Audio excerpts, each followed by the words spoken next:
بسم اللہ الرحمن الرحیم۔ امید آپ سب خیر و عافیت سے ہوں گے۔ آج کی اس ویڈیو میں ہم جانیں گے کہ مغرب کی 2 سنتیں اور عشاء کی فرضوں سے پہلے 4 سنتیں اور فرضوں کے بعد جو 2 سنتیں ہیں ان کے پڑھنے کا مکمل طریقہ کیا ہے۔ اس سے پچھلی ویڈیو میں ہم نے فجر کی 2 سنتیں اور ظہر کی 6 سنتوں کے حوالے سے سنا تھا کہ ان کے پڑھنے کا مکمل طریقہ کیا ہے، لیکن آج کی اس ویڈیو میں ہم مغرب کی 2 سنتیں اور عشاء کی فرضوں سے پہلے 4 سنتیں اور فرضوں کے بعد جو 2 سنتیں ہیں ان کے پڑھنے کا مکمل طریقہ جانیں گے۔ تو تمام احباب سے گزارش ہے کہ ویڈیو انت تک ضرور دیکھیں تاکہ ہمیں یہ سنتیں پڑھنے کا صحیح طریقہ معلوم ہو سکے۔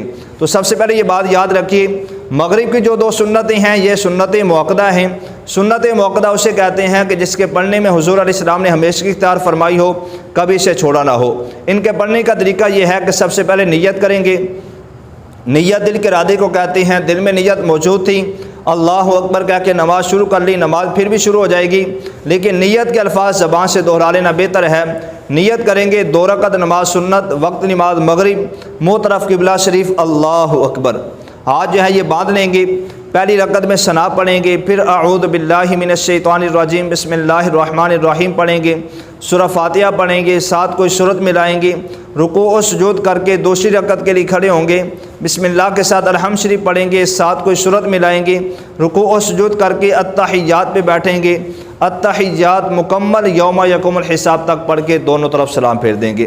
یہ تھا مغرب کی 2 سنتیں پڑھنے کا طریقہ۔ اب جب عشاء کی 4 سنتیں ادا کرنی ہیں تو عشاء کی جو 4 سنتیں ہیں یہ سنتیں غیر موقدہ ہیں۔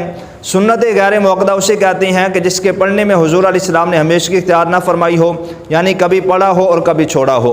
ان کے پڑھنے کا طریقہ یہ ہے کہ پہلے نیت کریں گے 4 رکعت نماز سنت، وقت نماز عشاء، منہ طرف قبلہ شریف، اللہ اکبر، اللہ اکبر کہہ کے ہاتھ باندھیں گے، پہلی رکعت میں ثنا پڑھیں گے، پھر اعوذ باللہ من الشیطان الرجیم بسم اللہ الرحمن الرحیم پڑھیں گے، سورہ فاتحہ پڑھیں گے، ساتھ کوئی سورت ملائیں گے، رکوع و سجود کر کے دوسری رکعت کے لیے کھڑے ہوں گے، بسم اللہ کے ساتھ الحمد شریف پڑھیں گے، ساتھ کوئی سورت ملائیں گے، رکوع و سجود کر کے التحیات پہ بیٹھیں گے، التحیات مکمل یوم یقوم الحساب تک پڑھ کے سلام نہیں پھیریں گے بلکہ تیسری رکعت کے لیے کھڑے ہوں گے۔ یہ بات یاد رہے، عشاء کی 4 سنتیں یہ سنتیں غیر موقدہ ہیں۔ جب دوسری رکعت پہ تشہد پہ بیٹھیں گے، تشہد اشہد ان محمد عبدہ و رسولہ تک پڑھ کے تیسری رکعت کے لیے کھڑے نہیں ہونا بلکہ مکمل یوم یقوم الحساب تک پڑھ کے پھر تیسری رکعت کے لیے کھڑے ہوں گے۔ تیسری رکعت ثنا سے شروع کریں گے، ثنا پڑھیں گے، اعوذ باللہ من الشیطان الرجیم بسم اللہ الرحمن الرحیم پڑھیں گے، سورہ فاتحہ پڑھیں گے، ساتھ کوئی سورت ملائیں گے، رکوع و سجود کر کے چوتھی رکعت کے لیے کھڑے ہوں گے، بسم اللہ کے ساتھ الحمد شریف پڑھیں گے، ساتھ کوئی سورت ملائیں گے، رکوع و سجود کر کے التحیات پہ بیٹھیں گے، التحیات مکمل یوم یقوم الحساب تک پڑھ کے دونوں طرف سلام پھیر دیں گے۔ جس طرح عشاء کی 4 سنتیں پڑھی ہیں سیم اسی طرح عصر کی 4 سنتیں پڑھنے کا طریقہ ہے۔ جس طرح عشاء کی 4 سنتیں پڑھی ہیں اسی طرح ہی عصر کی 4 سنتیں پڑھنی ہیں۔ بعض لوگ کیا کرتے ہیں کہ وہ عصر کی 4 سنتیں نہیں پڑھتے۔ بعض لوگ یہ سمجھتے ہیں کہ اگر کوئی آدمی عصر کی 4 سنتیں نہیں پڑھتا تو اس کی نماز نہیں ہوگی، تو یہ بات سراسر غلط ہے۔ عصر کی 4 سنتیں بھی غیر موقدہ ہیں، یعنی اس کے پڑھنے پر ثواب ہے، اگر نہیں پڑھتے تو گناہ گار نہیں ہوتے۔ اگرچہ کوئی روزانہ بھی نہ پڑھے تو وہ گناہ گار نہیں ہوگا۔ عصر کی پہلی 4 سنتیں اور عشاء کی پہلی 4 سنتیں اگر کوئی جان بوجھ کر بھی چھوڑ دیتا ہے، چاہے مرد ہے یا عورت ہے، وہ گناہ گار نہیں ہوگا، ان کی نماز ہو جائے گی۔ لیکن جو یہ سنتیں ہیں ان کی فضیلت بہت زیادہ ہے۔ جس طرح کہ عصر کی 4 سنتیں، اس کے والد سے حضور اکرم صلی اللہ تعالیٰ علیہ وسلم نے ارشاد فرمایا کہ جو عصر کی 4 سنتیں ادا کرتا ہے جہنم کی آگ اسے نہیں چھو سکے گی۔ تو عصر کی 4 سنتیں اس کی بہت فضیلت ہے، تو اس کو جو ہے پڑھنا چاہیے، چھوڑنا نہیں چاہیے۔ اسی طرح عشاء کی 4 سنتیں بھی پڑھنی چاہیے، چھوڑنی نہیں چاہیے۔ اگر کوئی نہیں پڑھتا، صرف جو ہے وہ فرض اور سنت اور وتر ادا کر لیتا ہے تب بھی اس کی نماز ہو جائے گی، لیکن سنتوں کی فضیلت بہت زیادہ ہے۔ اب عشاء کے فرضوں کے بعد جو 2 سنتیں ہیں یہ سنت موقدہ ہیں، اور سنت موقدہ اسے کہتے ہیں کہ جس کے پڑھنے میں حضور علیہ السلام نے ہمیشہ کی اختیار فرمائی ہو، کبھی سے چھوڑا نہ ہو۔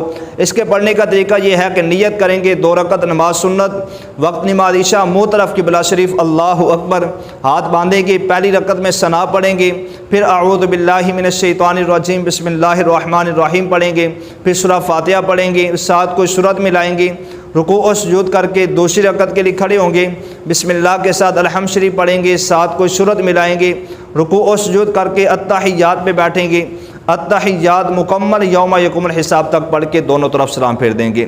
یہ جو سنتیں پڑھنے کا جو طریقہ بیان کیا ہے یہ مرد و عورت دونوں کے لیے ہے۔ بقیہ جو رکوع و سجود کرنے کا طریقہ ہے، ہاتھ کہاں باندھنے ہیں، کیسے باندھنے ہیں، ہاتھ کہاں تک اٹھانے ہیں، رکوع کس طرح کرنا ہے، سجدہ کس طرح کرنا ہے، پاؤں کس طرح رکھنے ہیں، اس کا جو ہے وہ الگ طریقہ میں نے بیان کر دیا ہوا ہے۔ مرد و عورت کی نماز پڑھنے کا پریکٹیکل طریقہ میں نے ویڈیو ریکارڈ کر کے اپلوڈ کیا ہوا ہے چینل کے اوپر۔ عورتوں نے نماز پڑھنی ہے تو کیسے پڑھنی ہے، اس کے اوپر میں نے ایک الگ ویڈیو مکمل طور پہ بیان کی ہے کہ عورتوں نے ہاتھ کیسے باندھنے ہیں، کہاں باندھنے ہیں، رکوع کس طرح کرنا ہے، سجدہ کس طرح کرنا ہے، التحیات پہ کس طرح بیٹھنا ہے، اس پر مکمل میں نے ویڈیو ریکارڈ کی ہے۔ وہ عورتیں اگر دیکھنا چاہیں تو دیکھ سکتی ہیں۔ اور مردوں کی نماز پڑھنے کا بھی مکمل طریقہ، فجر کی نماز، ظہر کی، عصر کی، مغرب کی، عشاء کی، اس پر مکمل میں نے ویڈیوز ریکارڈ کی ہیں جو کہ چینل پہ موجود ہیں۔ جو احباب وہ دیکھنا چاہیں دیکھ سکتے ہیں۔ یہ جو ویڈیو میں نے بیان کی ہے اس میں صرف میں نے پڑھنے کا طریقہ بیان کیا ہے کہ کس رکعت میں کیا جو ہے وہ قرات کرنی ہے، پہلی رکعت میں کیا پڑھنا ہے، دوسری رکعت میں کیا پڑھنا ہے، تو اس پر یہ میں نے ویڈیو ریکارڈ کی ہے۔ تو تمام احباب سے گزارش ہے کہ یہ ویڈیو ضرور دیکھیں تاکہ ہماری نمازیں درست ہوں۔ ہماری ایک تعداد ایسی ہے کہ جو دیکھا دیکھی نماز پڑھتی رہتی ہے، نماز جو ہے وہ سیکھتی نہیں ہے۔ اس کے پڑھنے کا طریقہ کیا ہونا چاہیے، یعنی نماز پڑھنا جو ہے وہ سیکھتے نہیں ہیں بلکہ دیکھا دیکھی نماز پڑھ رہے ہیں۔ بیٹا باپ کو دیکھ کے نماز پڑھ رہا ہے، اب بیٹے کو یہ نہیں پتا کہ میرا باپ جو ہے وہ نماز صحیح طریقے سے پڑھ رہا ہے کہ نہیں پڑھ رہا۔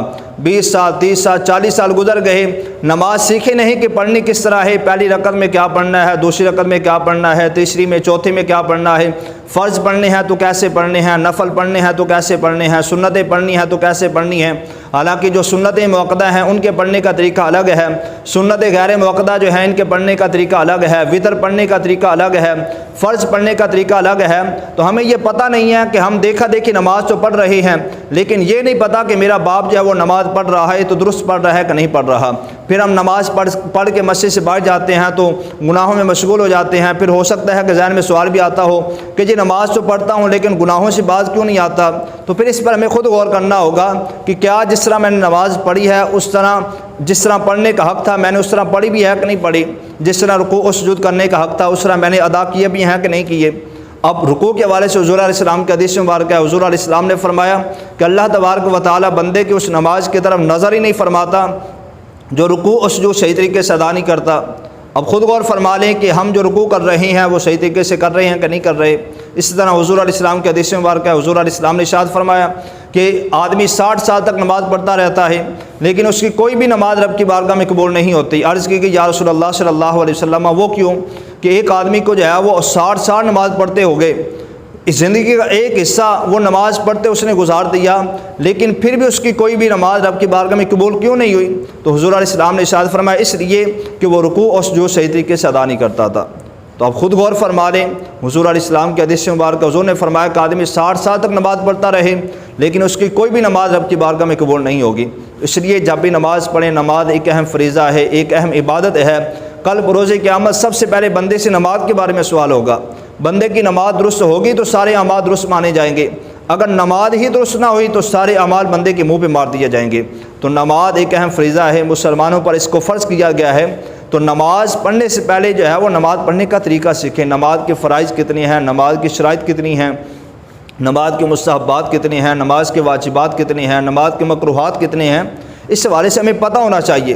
پاکی ناپاکی کے حوالے سے ہمیں پتہ ہونا چاہیے کہ ہم رب کی بارگاہ میں کھڑے ہونے جا رہے ہیں، رب کی بارگاہ میں کھڑا ہونا ہے تو اس کا طریقہ کیا ہونا چاہیے۔ امام زین العابدین رضی اللہ تعالیٰ عنہ آپ جب وضو کرتے تو آپ کا چہرہ جو ہے وہ سرخ ہو جایا کرتا، آپ رونے لگ جاتے۔ تو آپ سے پوچھا گیا حضور آپ جو ہے وضو کرتے ہیں رونے کیوں لگ جاتے ہیں، آپ کا چہرہ سرخ ہو جاتا ہے؟ تو آپ آگے سے فرماتے کہ آپ کو کیا پتہ میں کس کی بارگاہ میں کھڑا ہونے جا رہا ہوں۔ تو آج ہماری کیفیت کیا ہوتی ہے، ہماری حالت کیا ہوتی ہے؟ ہم جب رب کی بارگاہ میں کھڑے ہوتے ہیں تو ہماری کیفیت و حالت کیا ہوتی ہے، ہم خود غور فرما لیں۔ کھڑے رب کی بارگاہ میں ہوتے ہیں اور دنیاوی خیالات ہمارے جو ہے وہ مائنڈ کے اندر گھوم پھر رہے ہوتے ہیں۔ بعض لوگ تو ماشاءاللہ ایسے بھی ہوتے ہیں کہ جو نماز میں کھڑے ہو کر اپنے جو ہے مسائل حل کر رہے ہوتے ہیں۔ تو خدا را جب رب کی بارگاہ میں کھڑے ہوں تو دنیاوی معاملات پیچھے چھوڑ کر آئیں، رب کی بارگاہ میں اخلاص کے ساتھ کھڑے ہو جائیں تو انشاءاللہ قرب ضرور ملے گا۔